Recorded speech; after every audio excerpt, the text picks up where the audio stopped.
अस्सलाम वालेकुम नाजरीन, मैं हूं आपकी मेज़बान ज़रीन और आपका इस्तकबाल करती हूं हमारी इस खास पेशकश आपकी सहेली में। नाजरीन, आज के इस एपिसोड में हम बात करेंगे प्रेगनेंसी के हवाले से और साथ ही आपको ले चलेंगे रौनक बाज़ार की तरफ। तो हमारे इस प्रोग्राम का आगाज़ करने से पहले चलिए देखते हैं इसके एपिसोड की छोटी सी झलक। असली मुश्किलात हैं फर्स्ट ट्राइमेस्टर की, तो उसमें एक मुश्किल अबॉर्शन की है। सबसे मेजर मुश्किल अबॉर्शन की है। अक्सर ख़वातीन को ब्लीडिंग स्टार्ट हो जाती है। इन्हें कई तरह के मटेरियल से तैयार किया जाता है ताकि ये आपके पैरों को सुकून और आराम बख्शें। साथ ही इन पर स्टोन वर्क से की गई कारीगरी खूबसूरत नजर आती है। यही नहीं, आज बढ़ती डिमांड के चलते एक से बढ़कर एक एलिमेंट का इस्तेमाल इन फुटवेयर पर किया जाता है जो इन्हें नुमाया बनाता है। काफ़ी अच्छी वैरायटी है यहाँ पर। मैंने चॉइस करे जैसे मुझे चाहिए थी वैसी कंफर्टेबल मुझे मिल गई यहाँ पर। चलिए नाज़रीन, आगाज़ करते हैं हमारे इस सेगमेंट का, जहाँ पर आज हमारा मौजू होगा अर्ली प्रेगनेंसी। तो हमारे स्टूडियो में मौजूद है हमारी हेल्थ एक्सपर्ट सितवत खान। चलिए चलते हैं उनकी जानिब, उनका इस्तकबाल करते हैं। अस्सलाम वालेकुम सितवत। वालेकुम सलाम। कैसी हैं आप? मैं ठीक हूँ। डॉक्टर साहब, हमें ये बताइए कि ये प्रेगनेंसी, अर्ली प्रेगनेंसी में क्या क्या एहतियात बरतनी चाहिए? अर्ली प्रेगनेंसी से ज़रीन आपका मतलब है जो शुरुआत प्रेगनेंसी जो हम के प्लान दिन करना होते चाह रहे हैं, तो क्या एहतियात है? प्रेगनेंसी को नॉर्मली हम लोग 3 ट्राइमेस्टर्स में डिवाइड करते हैं जी। तो फर्स्ट से 12 वीक्स और 12 जी। से लेके 30 वीक्स तक, फिर उसके बाद लास्ट जो ट्राइमेस्टर होता है। तो 3 ट्राइमेस्टर्स होते हैं इसके। जी। तो जो फर्स्ट ट्राइमेस्टर है उसमें जो एहतियात हैं, पहले तो इसकी प्रॉब्लम्स आपको मालूम होनी चाहिए। जी, जी। उसी हिसाब से जी, फिर हम क्या इसके मुश्किलात हैं? मुश्किलात जी, क्या जी, हैं, जी। और उसी से फिर इसके हम एहतियात बता सकेंगे जी, आपको। जी। तो इसकी मुश्किलात जो हैं, जो नॉर्मल मुश्किल हैं, जो सबको होती हैं, ज़्यादातर बच्चियों को होती हैं। एक तो वॉमिटिंग्स बहुत आती हैं जी, जी। और बेइंतहा वॉमिटिंग होती है। उससे कभी कभी अगर बहुत ज़्यादा वॉमिटिंग होती है तो डिहाइड्रेशन में पेशेंट जा सकता है। जी, जी, जी। तो उसकी एहतियात भी आपको साथ साथ बताते चलते हैं। उसकी एहतियात में ये है कि पेशेंट्स को हमेशा पीते रहना चाहिए, फ्लूइड्स लेते रहना अच्छा, चाहिए, लिक्विड लेते खाते पीते रहना चाहिए। अगर वॉमिटिंग भी हो रही है तो ये ना अच्छा। करें कि खाना पीना छोड़ दें। अच्छा, और अच्छा। अगर बेइंतहा वॉमिटिंग है, जो बिल्कुल कुछ नहीं अगर पच रहा, जी, तो जी। उस कंडीशन में ज़रूर डॉक्टर के पास जाएं, ताकि फिर हम लोग इंट्रावेनस फ्लूइड्स देते हैं, क्योंकि इससे इलेक्ट्रोलाइट इम्बैलेंस होने के डर हो जाता है। पोटेशियम और सोडियम का इम्बैलेंस अगर हो जाए तो फिर बहुत दिक्कत आ जाती है। तो इसलिए वॉमिटिंग्स को भी बहुत लाइटली नहीं ले सकते। अगर बहुत ज़्यादा है तो उसको डॉक्टर के पास फ़ौरन इमीडिएटली जाना चाहिए। जी, जी। दूसरी इसकी जो नॉर्मल मुश्किल है वो ये है कि गैस्ट्राइटिस बहुत होती है। जी, जी। पेट में दर्द होता है, जलन होती है और अजीब सा फीलिंग होती है, क्रैम्प्स होते जी, हैं। जी। तो उसके लिए ये है कि स्मॉल फ्रीक्वेंट मील्स ख्वातीन लेती रहें। थोड़ी थोड़ी देर पे बिस्किट खा लिया, चाय पी ली, मतलब कोई फ्रूट ले लिया, के बाद या आधे घंटे बाद कुछ लेते रहें। कुछ कुछ जल्दी जल्दी लेते रहना चाहिए। जी, जी। उससे वॉमिटिंग्स भी कम आती हैं और ये भी गैस्ट्राइटिस भी कम होती है। जी, जी। तीसरी मुश्किल जो ज़्यादातर ख्वातीन को होती है, थोड़ा सा कहती हैं यूरिन जल्दी जल्दी आ रहा है, तो उसके लिए कोई ऐसा ख़ास एहतियात की ज़रूरत नहीं, क्योंकि यूट्रस जब बड़ा होता है तो वो हमारी यूरिन ब्लैडर को प्रेस करता है। अच्छा, तो अच्छा। उसकी वजह से जल्दी जल्दी यूरिन आता है और हल्का सा पेट में दर्द होता है कि यूट्रस स्ट्रेच करता है, तो राउंड लिगामेंट पेन कहलाता है। तो उसके लिए भी कोई टैबलेट वगैरह ली जा सकती है। तो ये तो सारी नॉर्मल मुश्किलें हैं जो हर एक को होती हैं, और उसके छोटे छोटे इलाज हैं ये वाले सारे। अच्छा, अक्सर ही देखा गया है डॉक्टर साहब के मना करते हैं, जो बड़े बुजुर्ग होते हैं वो मना करते हैं कि दवाओं से बहुत परहेज करना चाहिए। तो क्या दवाएं हैं जो हम लें जो नुकसान भी ना करें? वो दवाएं कौन सी? बिल्कुल, जो बुजुर्गों ने कहा है वो बिल्कुल सही है। काफ़ी एज ओल्ड उनका विजडम है, उनको एक्सपीरियंस है इस चीज़ का। तो ये तो साइंस हमारी अब डेवलप हुई है, पर बच्चे तो ज़माने से होते आ रहे हैं, दुनिया चल रही है, तो उसलिए उसका फर्स्ट 3 मंथ्स में कम से कम दवा का इस्तेमाल करना चाहिए, जितना कम से कम हो सके। तो हम लोग बेसिकली तो खाली फोलिक एसिड एडवोकेट करते हैं। अच्छा। फोलिक एसिड एक ऐसी दवा है जो लेनी चाहिए, अनलेस कोई और प्रॉब्लम ना हो। अगर किसी को कोई प्रॉब्लम्स हैं, या पहले अबॉर्शंस रहे हैं, या बहुत सारे 3-4 अबॉर्शन हो चुके हैं, या कोई ब्लीडिंग शुरू हो गई है, या कोई बहुत एक्सेसिव वॉमिटिंग हो रही है, उन सब की फिर इलाज देते हैं जो भी सेफ होता है।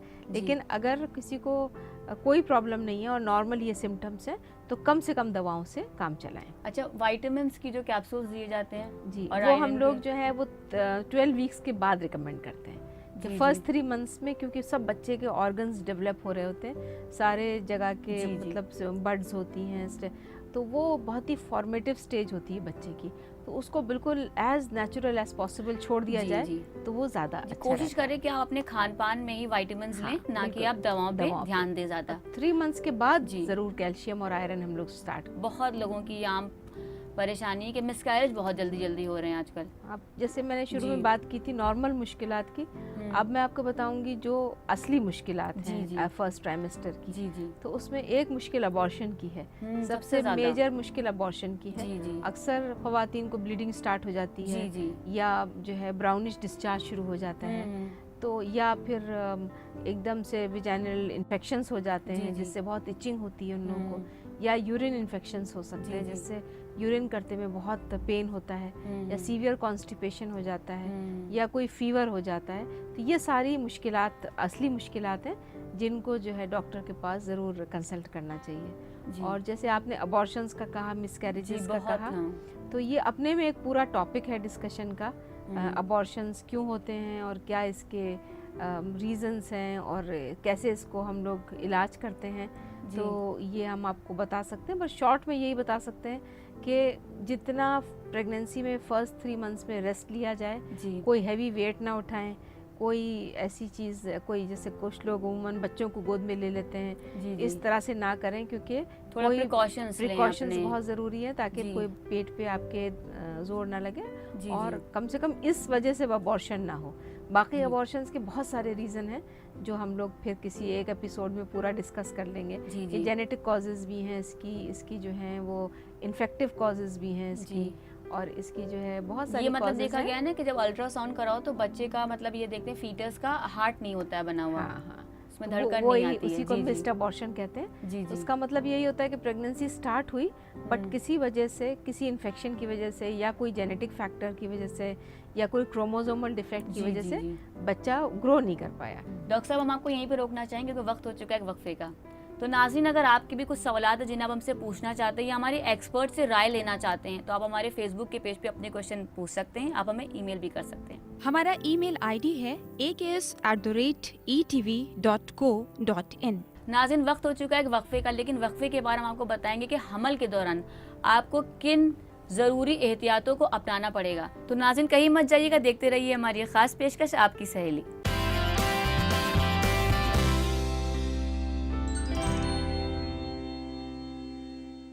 वक्फे के बाद नाज़रीन खैर मकदम है हमारी इस खास पेशकश आपकी सहेली में। नाज़रीन, हम आपको याद दिला दें कि हमल के दौरान किन एहतियात की ज़रूरत पड़ती है। तो डॉक्टर साहब ये बताइए कि वो कौन से टेस्ट हैं जो हमको अर्ली प्रेगनेंसी में करा लेने चाहिए। ये आपका अच्छा सवाल है ज़रीन।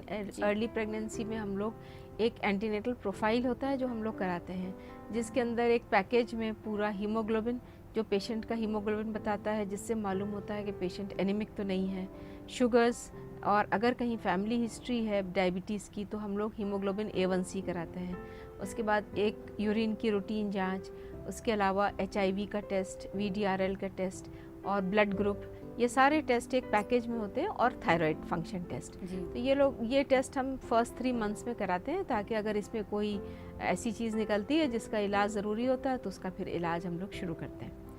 और दूसरा एक टेस्ट बहुत ही इम्पॉर्टेंट है जो मैं सब ख़वातीन को बताना चाहूँगी, क्योंकि अक्सर जो मेरे पास पेशेंट्स आते हैं और उनके पास उनका ये टेस्ट नहीं हुआ होता, वो है टीफा लेवल 1। टीफा 2 टाइप के हैं, टीफा 1 एंड टीफा 2। टीफा 1 की जो मुद्दत है वो 9 हफ्ते से लेके और वो 11 हफ्ते से लेके और 13 हफ्ते तक होता है ये टेस्ट। तो ये वाला जो टाइम पीरियड है इसमें टीफा करा लेना चाहिए, जिससे एक तो नोज़ का जो ऑसिफिकेशन सेंटर है बच्चे का वो दिखता है, और एक न्यूकल कॉर्ड थिकनेस दिखती है। ये इसी दौरान दिखती है, इसके आगे पीछे अगर रेडियोलॉजिस्ट करेंगे अल्ट्रासाउंड तो नहीं मालूम होगा और रीडिंग गलत आएगी। इससे हमको बहुत सारी चीज़ें मालूम होती हैं कि बच्चे में कहीं डाउन सिंड्रोम या कुछ अबनॉर्मलिटीज़ तो नहीं आ जाएंगी। तो एक इस टेस्ट के बारे में मैं बताऊंगी जो फर्स्ट ट्राइमेस्टर का टेस्ट बहुत ही इम्पॉर्टेंट है। अगर कोई गायनेकोलॉजिस्ट के पास जा रहा है और अगर ये मिस हो गया है तो ख़वातीन को एक अच्छा इन्फॉर्मेशन है ये कि ख़वातीन खुद कहें कि हमारा टीफा लेवल 1 नहीं हुआ है मैम, जो अल्ट्रासाउंड से होता है।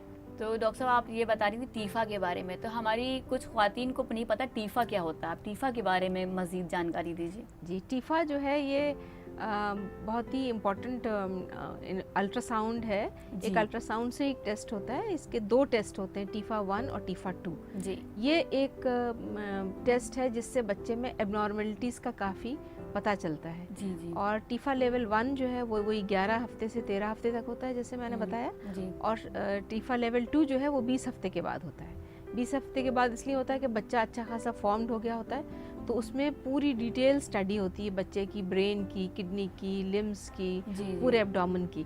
तो रेडियोलॉजिस्ट करीब घंटा या 1.5 घंटा लेते हैं जिसको इस पूरे अल्ट्रासाउंड को करने में। तो इसको कहते हैं हम लोग टीफा लेवल 2। अच्छा, अक्सर देखा गया कि जो हमारे बुजुर्ग हैं वो अर्ली प्रेगनेंसी में जो शुरू के 3-4 मंथ होते हैं उसमें अल्ट्रासाउंड से बहुत गुस्सा करते हैं, कहते हैं इसकी रेज बच्चे को, फीटस को बहुत हार्म करती है, तो इसके बारे में कुछ बताइए।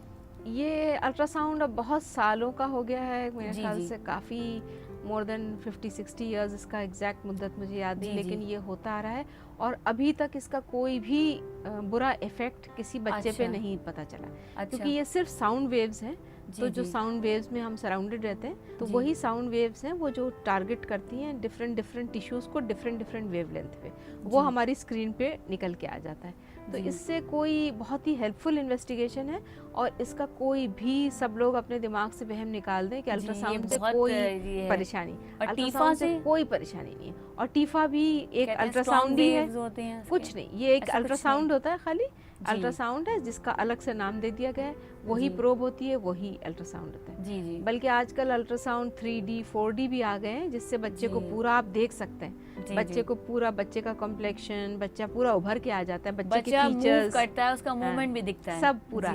तो 3D 4D में आप सब कुछ देख सकते हैं। जी। तो अल्ट्रासाउंड बहुत हेल्पफुल इन्वेस्टिगेशन है और इसका कोई हार्मफुल इफेक्ट। डॉक्टर साहब, मैं ये पूछना चाहूँगी कि ग़िज़ा देखी जाती है कि अक्सर मना करते हैं कि ये मत खाओ, ये मत खाओ, ये गर्म होता है, तो खान पान में कैसे ख्याल रखें अर्ली प्रेगनेंसी में?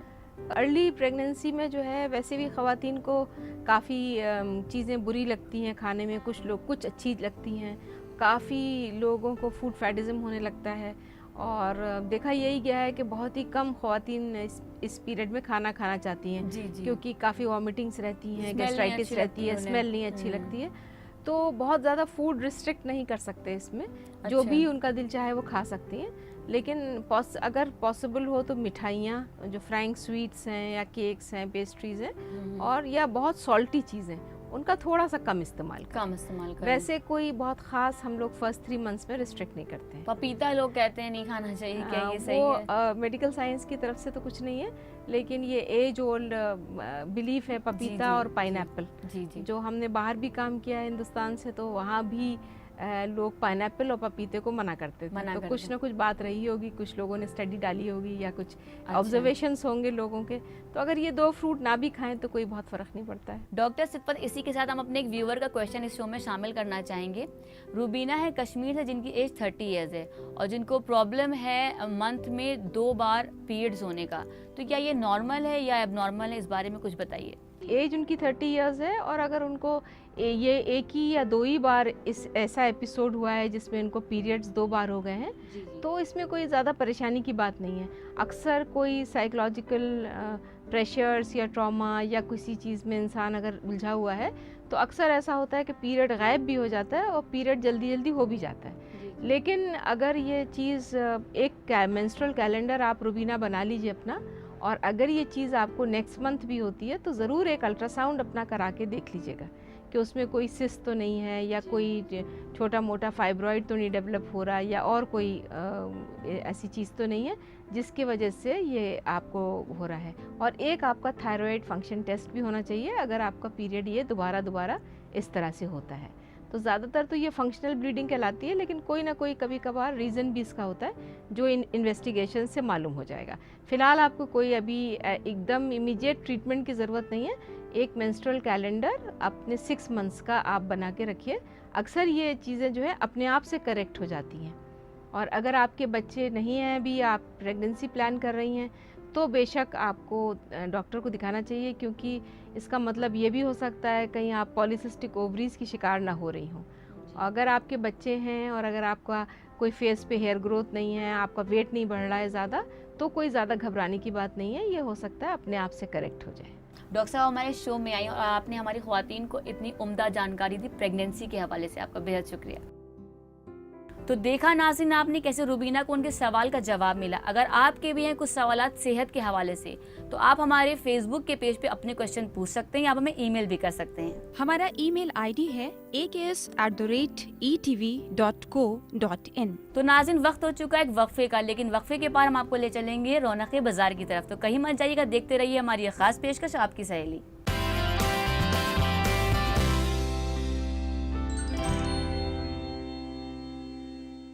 वक्फे के बाद नाज़रीन आपका खैर मकदम है हमारी इस खास पेशकश आपकी सहेली में। तो चलिए बढ़ते हैं हमारे इस सेगमेंट की तरफ, रौनक बाजार की तरफ।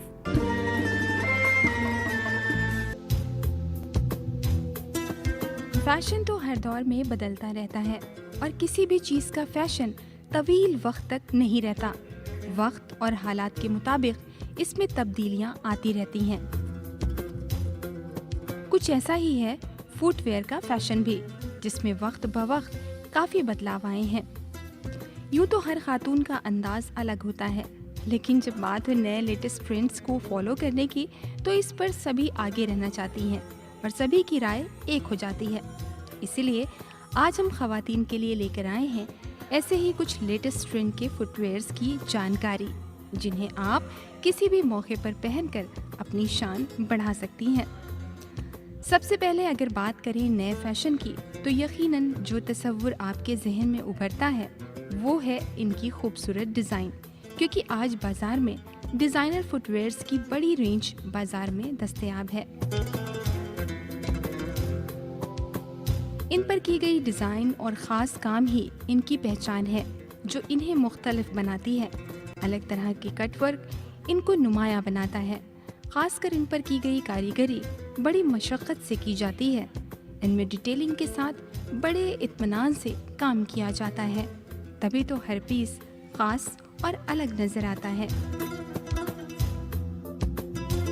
इनको रानाई बख्शता है टेक्सचर और अलग रंग, जिसकी वजह से इन्हें हर पोशाक के साथ पहना जा सकता है। ये खास हर खातून की शख्सियत को ख्याल में रखकर बनाए जाते हैं, ताकि खवातीन अपनी हाइट और डील डॉल के हिसाब से पहन सके। इन्हें कई तरह के मटेरियल से तैयार किया जाता है, ताकि ये आपके पैरों को सुकून और आराम बख्शें। साथ ही इन पर स्टोन वर्क से की गई कारीगरी खूबसूरत नजर आती है। यही नहीं, आज बढ़ती डिमांड के चलते एक से बढ़कर एक एलिमेंट का इस्तेमाल इन फुटवेयर पर किया जाता है, जो इन्हें नुमाया बनाता है। काफ़ी अच्छी वैरायटी है यहाँ पर, मैंने चॉइस करे जैसे मुझे चाहिए थी वैसी कंफर्टेबल मुझे मिल गई यहाँ पर। कीमत के लिहाज से भी ये काफ़ी किफ़ायती साबित होते हैं, जिन्हें किसी भी जलसे में आराम से पहना जा सकता है, बल्कि इनकी वजह से आप दिलकश नजर आती हैं। फैशन के इस दौर में अब आप अपनी पसंद के मुताबिक फुटवेयर की वाइड रेंज में से खुद के लिए बहुत कुछ मुंतखब कर सकती हैं और एक अलग कलेक्शन भी तैयार कर सकती हैं। नाज़रीन, अगर आप भी कुछ नया देखना चाहते हैं या अपनी कीमती राय हम तक पहुंचाना चाहते हैं तो आप हमारे फेसबुक के पेज पे अपने क्वेश्चन पूछ सकते हैं या आप हमें ईमेल भी कर सकते हैं। हमारा ईमेल आईडी है aks@etv.co.in। तो नाज़रीन, हमारा प्रोग्राम अब इख्तिताम की तरफ पहुंच गया है, तो आप मुझे और मेरी टीम को इजाज़त दीजिए, लेकिन इस वादे के साथ कि नेक्स्ट एपिसोड में हम किसी अहम मौजू पे आपसे बातचीत करेंगे। तो आप अपना बेहद ख्याल रखिएगा। तब तक के लिए अल्लाह हाफ़िज़।